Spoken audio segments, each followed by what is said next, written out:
Yo, so I'm back with another episode for you, and in this episode I'm going to be talking about why most people wouldn't survive Royal Marines training, or should I say, don't survive Royal Marines training. It's easy when you're at home and you're in your comfortable environment to look at the things online and be like, yeah, I could do that run, or yeah, I could do that 30 miler, but the realism of it is completely different. So let's get into it. If you haven't already, please hit the subscribe button down below and the bell button. I have a whole series dedicated to the Royal Marines, so I'm sure you would appreciate some of the videos within it. Why don't most people actually survive Royal Marines training?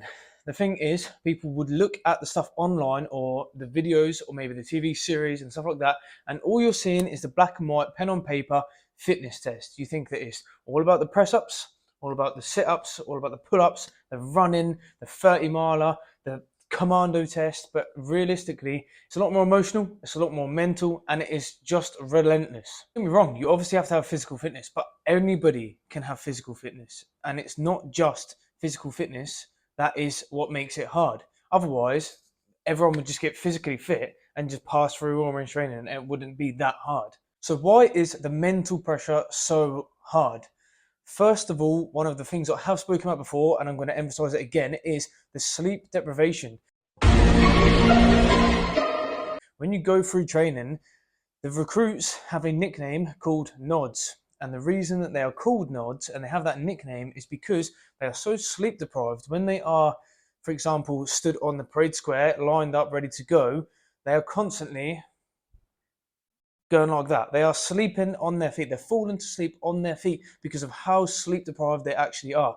You don't have enough time in the day to complete all the things and get a full 8 hours sleep. I can guarantee you that now. That is just one of the things that makes the training so hard. If you can run on an hour or two sleep a night and still run at full capacity, then you are superhuman and you might find it easy. But that is it. Most people won't have ever been in a sleep deprived state and then have to perform at their maximum top of the game. So that is honestly one of the biggest things that makes it a mental battle. Not only that, as you're aware, every single day is technically a test. You're constantly being tested because you've got exercises coming up, you have lessons coming up, you literally, if you've got inspections, you are constantly being tested. So you are constantly in that mindset of trying to succeed and trying to be top of the game, and you've got that constant pressure of trying to pass every single element. That goes hand in hand with constantly being in a state of you're not good enough, because until you actually pass out, until you're actually wearing that green beret, you aren't good enough and you aren't doing enough, and they're constantly trying to strive to be even better. There's no point in training realistically where someone's going to be like, oh, well done, and they're going to give you a nice little pat on the back because you ran something fast. That's not going to happen. That's not how it is. You're always striving to be better than you was before. Then you have the aspect of being cold, wet, and hungry, which is another massive killer. Most people in civilian street in your nice, comfortable lives wouldn't have ever been in the field for weeks on end. You might have been camping, but I can tell you now, it's a lot different to going camping. Oh no, it's good. It's good.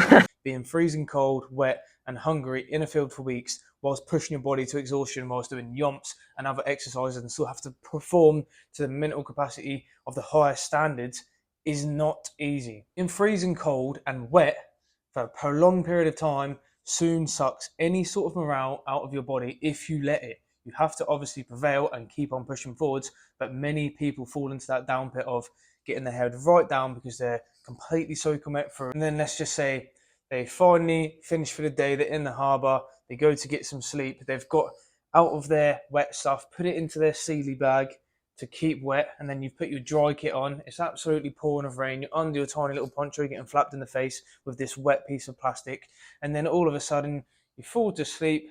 20 minutes later you're getting shouted because there's either a stand to or you're on sentry next, to which you're then up, you're then out of your dry stuff, out of your sleeping bag, in the elements again, and you're putting on them freezing cold, especially if it's in the winter. Sometimes that bag would have almost frozen because of that cold, wet clothes, to the point where you're putting frozen trousers back on, which are still piss wet through, and all the rest of it, the wet socks, everything. So good. Which, yeah, it can easily take your morale if you let it. That obviously goes in hand with eating the glorious ration packs, and I will be doing a video on opening and showing you the ration packs and telling you why each element of the ration pack is in there within the next few weeks, so stay tuned for that. Again, subscribe to the channel. Again, I can confirm that they are not the most glorious of things. They probably have got much better over time, but they are still not very nice to be having for days and days on end. Okay, why else are people failing and why else are people not surviving the training? Well, as well as all the reasons that I've already spoke about, also there's a strive for perfection. So whether you're in the field, whether you're in a classroom, whether you're in camp, whether you're with your training team, whether you're with the PTIs, whatever, there is a strive for perfection. Everything is ironed to perfection. And let's just say you've gone out, you're waiting to go to a phys session, or let's say you're waiting to go for a drill session, so where you're practicing marching around, etc., etc. So you're waiting outside the block for your training team to come. You've came 5 minutes before, because you need to be there fucking early, because if you're late, you're fucked. Hey, you're all lined up and you're standing there at ease to attention when they come out. Somehow your lace has come undone, you didn't realise. I said to myself, no, I'm a dumb motherfucker. And you're standing there in the line and your training team comes out and the corporal straight away picks you up. You're probably going to be all right.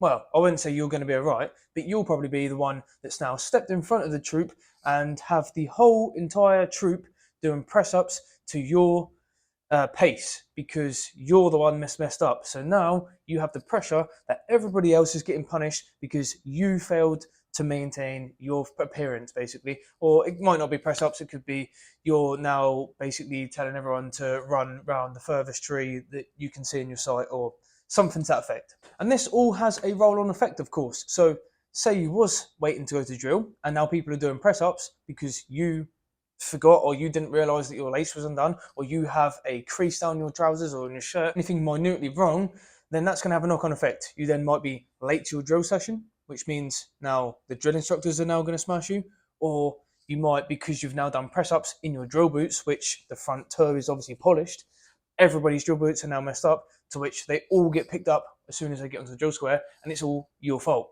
So it is all pressure. But then again, pressure makes diamonds. So why do people actually end up quitting? Well, most people don't see an end. They know that the next day they're going to get the same sort of pressure, the same sort of thrashings, maybe the same sort of fizz, and they know that the next day after that they're going to get the same thrashings, they're going to get the same fizz, and it's just constant. So they do not see an end to the the hardship, basically. So there we have it. That's why most people do not survive the Royal Marines training, because Royal Marines training isn't just about fitness.